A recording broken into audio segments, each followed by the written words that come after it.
Sometimes it's literally change in 2 words that determines the rest of the conversation.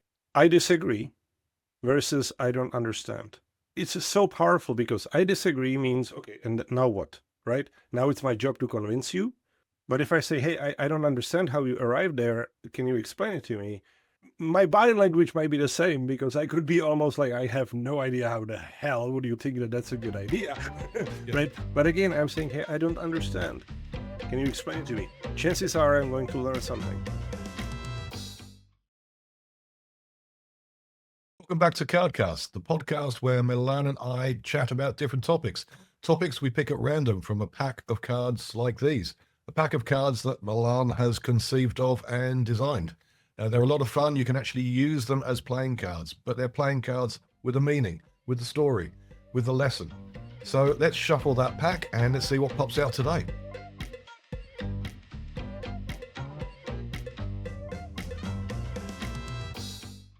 It's the power of language. Yay. That's a good one. You know, this one's Why? more. But Power of language. But I disagree. indeed. It's not interesting card. Absolutely not. No, we should not be talking about it. You know, as leaders, communication is one of the top skills, right? Like if we can't lead if we don't communicate well. Yet alone, as a skill of its own, it's really, really undervalued because we think it's obvious and we should be naturally good at it, right? However, a lot changes. You can see a massive, massive difference when you start working with language proactively, right? When you really think about how to relay something, how to make your point, how to invite further conversations rather than stopping it. Right? I think that, you know, everybody learned about the yes and rule from improv, right? So actually, when I lived in Chicago, my wife Janet was a producer at the Second City, so a lot of experience with improv and met a lot of very funny people.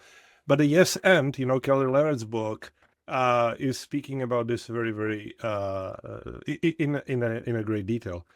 And you know, we've done that exercise several times with you know, with the coaches. I think that Barb led us in Whistler, right? If I remember correctly. Like, what happens if you answer everything with the yes and versus no but, and you know, how does the energy change? And there are so many combination of words. There are so many ways of, again, inviting a conversation rather than trying to make a point. There is so much difference you can achieve when you are proactively and consciously inquire rather than advocate, right? We need to make a distinction between the two. Like, inquiry is I'm trying to figure out what is going on. Advocate is I believe I have the right solution and I just want to convince you, right? Yeah. The less we do of the latter as leaders, the more effective we are, right? Because we really want that the solutions come from other people, from the people we lead or from the people we work with, because if the solution is ours, guess what? We own the outcome.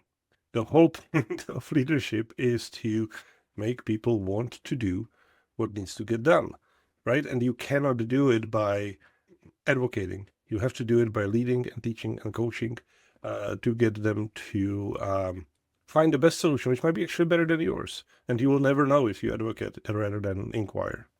Yeah, absolutely. And you know, the power of language and its role in communication, particularly in leadership communication, is massive.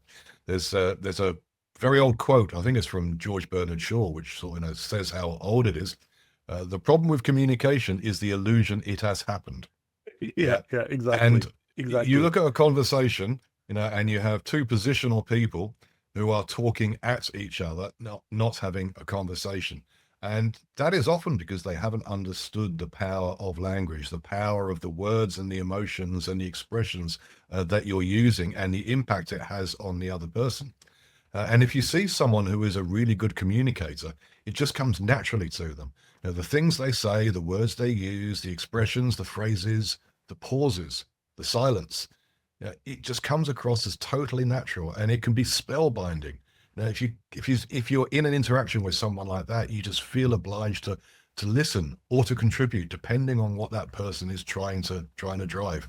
And that's a very, very powerful skill, but it's a skill that can be learned. I'm convinced of that. Do you think it can be learned, Miller? Oh, absolutely. And it comes with awareness, right? And there are a couple of things that we have, again, we have to consciously invoke as a thinking pattern when we communicate. One of them is just because it's clear in my head, even after I said that, doesn't mean that it's clear in the head of the receiver. Or worst case scenario, it is clear, but it's different, right?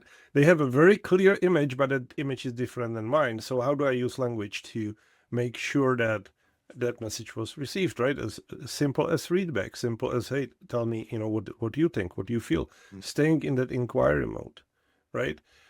The just because it's obvious doesn't mean it's true, right? Obvious to you. Yeah, exactly. Yeah. We're walking into any conversation, into any exchange with a bias of some kind, most likely. We have the best idea already, or we're excited about this thing, or we really want to hire this person, or we really think that the decision should be made in this particular way. And keeping that in check and then using language appropriately, right? Inviting the conversation, inviting the inquiry, pressure testing the ideas is really, really important. And sometimes it's literally change in 2 words that determines the rest of the conversation. Again, I think I might have made it example as a joke in the beginning, but I disagree versus I don't understand, right? It's just so powerful because I disagree means, okay, and now what, right? Now it's my job to convince you. And it puts people straight on the defensive. Yeah, it puts people straight on the defensive and they get positional. But if I say, hey, I don't understand how you arrived there, can you explain it to me? My body language might be the same because I could be almost like, I have no idea how the hell would you think that that's a good idea, right? But again, I'm saying, hey, I don't understand. Can you explain it to me? Chances are I'm going to learn something. Yeah, help me understand is another way of putting that, yeah. Even if they are wrong, right? Even if I am right in the whatever context that I'm right to disagree or whatever that is, just learning how they arrive to that conclusion helps me, dealing with them in the future, right? Because as leaders, our job is not to solve issues. Our job is to recognize patterns and deal with the patterns, correct the patterns, make sure that be able to predict from those. Yeah. Exactly, right? So for me, every disagreement is a learning opportunity about my counterpart, where they're coming from, how they're thinking, maybe what kind of coaching they need, what kind of context they're missing, right? Or what kind of context I am missing, because they might be coming from, oh, they just did not communicate well, that, hey, this is the data they're basing their decision on. I had no idea that they've done that research, and I've been actually doing wrong by them by disagreeing because I thought I knew everything, right? Yeah. And ultimately, we're trying to get to the point where people have a conversation, they have a debate. Now, we don't want an argument. And if you're using words that are powerful in a negative way in a conversation, it's very, very easy to descend into a disagreement rather than a debate. Now, and it's reasonable to assume that if you're going into a discussion, you're probably trying to convince the other person that you're right and they're wrong. And some good debates will actually turn that around and you think, okay, I came into this thinking this, but you've convinced me. You persuaded me that your position actually has merit, and it might have more merit than my position. But the way to avoid descending into that negative argument is to use powerful language, positive, powerful language that doesn't make people defensive, that doesn't get people's backs up. And it's the choice of words, it's the choice of expressions, and it's a choice of language and phrasing that really sets that. And again, you can see those debates, and those debates can be really, really confirming. They can be really fulfilling because, you're going from one side to another and someone's adding a different perspective, but they're all positive. and people are listening with the intent to understand rather than listening with the intent with the intent to respond. A very, very powerful position. Milan, what are your favorite or not favorite positional negative words that you come across? Well, the obvious ones is like, we can't do that. It's like, where do you go from there, right? You have to start digging, start saying like, why can't we do that, right? We were talking about this particular one a lot in the reframing card, right? Because the whole idea is this would need to be true in order for us to be able to do that, right? And then we can investigate those, and then we can see, do we actually have a control over them? Even if the outcome is that it is actually impossible, right? We might find a close enough alternative outcome because, out of the 5 things that are necessary, 4 we can control, right? Or 4 we can actually make happen. And then what kind of outcome do we get to if we control at least those 4 and not that 5th one, right? But we will never get to that analysis if we just say, no, it's impossible, move on, let's do something else, right? Especially when they don't actually provide that something else. Yeah, which also happens. Also happens quite often, right? Yeah. Do you have a favorite one? Yeah. Related to that, I can't do that, or we can't do that. That's very much phrased in the negative, and there's a neutral version of that which is similar. That is, I have to, or we have to, which almost implies reluctance, and it's just a very simple change. I get to, we get to. Now that just shows that you want to do that you're looking forward to it, that it is inspiring and energizes you. Now, rather than that very neutral, flat, I have to. That's a very simple change of language. I get to spend time with Milan. That's a positive thing, rather than I don't say to my wife on my Thursday night, I have to spend time with Milan tomorrow. I get to spend time with Milan. That's a positive. That's an energizing thing. Such a simple change of language. I would hope that the change in language reflects your feeling about our session. So I really, really appreciate it. What is your favorite combo besides that one? Well, I'm no doubt we're going to speak about the but thing, but we'll leave that one till later. I think for me is just the simple why. And that's what I jumped in with when we picked the card first thing, is I know that how to stop a conversation in flow, how to take all the energy out of a conversation is just by, and when you're saying it, you've probably got your arms crossed, why? Now, it doesn't mean you can't use the word why, but you've got to introduce it. You've got to give some context as to, why the why is necessary, or what you're trying to get to. Why? Yeah, indeed. So just by saying why stops a conversation. It discourages debate. It discourages that interaction, that intent to change an opinion rather than be positional and just restate your position. And it is a valuable word. It is a word that needs to be used. But you've got to do it in a way that sort of doesn't derail the conversation. Help me understand why you think like that. Help me understand why that is so. Is that really true? Why couldn't it be this instead? So just that one word, it just derails conversations. It takes all the energy out of a conversation. You're absolutely right, and I'm still learning, right? English is not my first language. It's not my second either. It's not my third either. But I forgot the other 2. So it's actually not my first language either. But right. My first language. French, right? Yeah, my first language is French. Yeah, I learned English when I was 2 or 3. Yeah. Mm.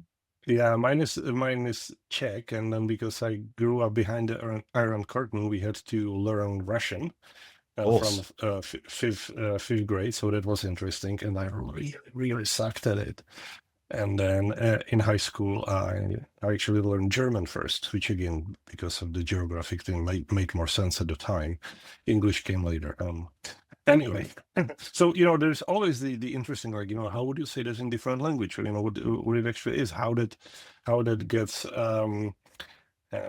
translated, literally, translated into a different, into another person's brain. Because that's all we're doing, right? It's a delivery mechanism. There is one thing I want to double click though. you twice said something about changing other people's opinion as the as the objective here. I would be very reluctant to do that, right? Because I think that I don't want to change somebody's opinion. I want to discover the truth and then arrive and then um, agree on it, right? And move on from that, find a new common ground, and then start from that one. We're not going to be talking about negotiations, right? Even though every conversation is a negotiation at some point, you do have some kind of desired outcome. But I don't really want to get into the negotiation as a game or a negotiation as a contest, right? No, that's not what I mean. The conversation really is a tool of discovery, primarily, and that's why I'm so behind the more inquiry than advocacy. And it doesn't mean that you are not allowed or that you shouldn't be advocating. Absolutely, there are situations where it is, but I will always seek understanding before trying to arrive at something. Yeah, no, absolutely. When I say, a conversation or a debate, normally there are two different viewpoints, and each of those is coming in with the intent to get their viewpoint across. Now, the debate should also be open to changing the opinion, changing the mind of one of the sides, or coming to a position that isn't one side or the other, but maybe somewhere in the middle, or somewhere completely different. So when I say, we want to change opinions, this is about coming into things with strong views, but strong views that are loosely held, where you're prepared to let go of a view if someone puts forward a credible reason why your view shouldn't be held onto, which is very different to coming into a conversations with strong views, strongly held. Now that rarely ends in debate. That normally ends up in an argument or a negative conversation. Yes, and you wanted to talk about but. What's wrong with but? Again, but just takes all of the energy out of a conversation. It ends a conversation. Now, the conversation might continue, but that train of discussion has ended with those three letters. And I mean, this is something I am not good at all. I use but far too often, and that I've come to the conclusion that I need to change how I use it and when I use it and if I use it. But I haven't got across that completely, and I still find myself using that, and I can see the impact it has on the conversations that I have. And I need to get a lot better at that. And it's a really difficult word to stop using. If it is in your vernacular, then it's a word that you just reach out to all the time, and you do it subconsciously. You're not even aware that you're doing it, and that's the dangerous thing about buts. That's the dangerous thing about buts, is because most of the time we're not even aware that we're using that word, and we're not aware of the impact it has. But anyone looking in from the side, they see it as clear as day. I think that leads us back to the concept of really using language deliberately as a tool, right? Because when we are in a deep discussion, when we are in brainstorming, right, our brain is going 100 miles an hour, is several sentences ahead, and our mouth is just trying to catch up, and it spews out whatever comes to try to catch up with the thoughts, or try to keep up with the thoughts, and then stuff like that happens, right? But it's usually a sign that you are somewhere else in your mind and you want to make a different point. It can lead to a hijacking of the conversation, which is again what you don't necessarily want to do, right? And I think it's Damien who loves the but. It's the worst thing. Like, I agree, but I don't. Like, what is the point there? So there are definitely these little things that we can improve. Just one of them is going to make a huge impact on the quality of the conversation. That word, B-U-T, but, has recently been used in this part of the world as part of a, I'm not going to go into details because it's probably a case that's going to hit the courts. But oh, really? It was used, an apology, but justification for behavior. And right. The media in this part of the world has latched onto those three letters, and what everyone is saying, and the narrative now is everything that was said before that word "but" is irrelevant. Yeah, the You must, apology yes. is irrelevant because it has been totally disempowered by what came afterwards, the justification for what happened. Yeah, no, absolutely, absolutely. Yeah. And once you mention like this part of the world, I think that's the other element we really need to think about, and that's sort of the culture implications. So, I have cross-cultural teams. Now, I have one of my clients, 20 people, and I think there is probably 16 different languages between them as first language. It's insane, right? It's wonderful. It's absolutely wonderful. And it's great to be in Vancouver because you have so many groups like that, right? People come from all over the world or from all sorts of different backgrounds. Is just a fantastic thing, but one has to be really, really careful because you get two ESLs, English is a second language, each one of them from a vastly different cultural background. They're speaking English to each other, right? The thing is that those same words might be creating a very different picture in their mind. So even if there is a perception of understanding, it might actually be very, very different. And once we start putting like a national habits, if you will, or customs into place, different parts of the world have a different understanding of the word conflict, right? Because we can have a healthy conflict. we can have a fight of the death conflict. Yeah, right? war. We can have war. It's still conflict, right? And, unless we clarify which one we're talking about, right? Based on where somebody comes from, the emotional loading behind that word could be different. You have to be very, very careful. The same thing goes with arguments. We might have a tone of a language that is completely acceptable in one part of the world, but very offensive in another. So who we're talking to and why becomes a really, really important element of it, which when we're talking about language and communication, words are not everything. Yeah. Right. There is also, like Norman Wolf calls this the music, right? That the words the lyrics needs to match the music, otherwise you are in a very, very weird place.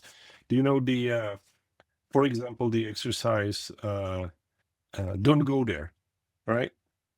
How many different ways can you use those three words and relay completely different meaning, right? Completely different ways. Like, don't go there. Don't go there, right? Like so many different ways. The other one, a really, really good exercise is I never said she stole my money. Just where you put the stress in that sentence changes its meaning completely, right? Again, we know that exercise quite well.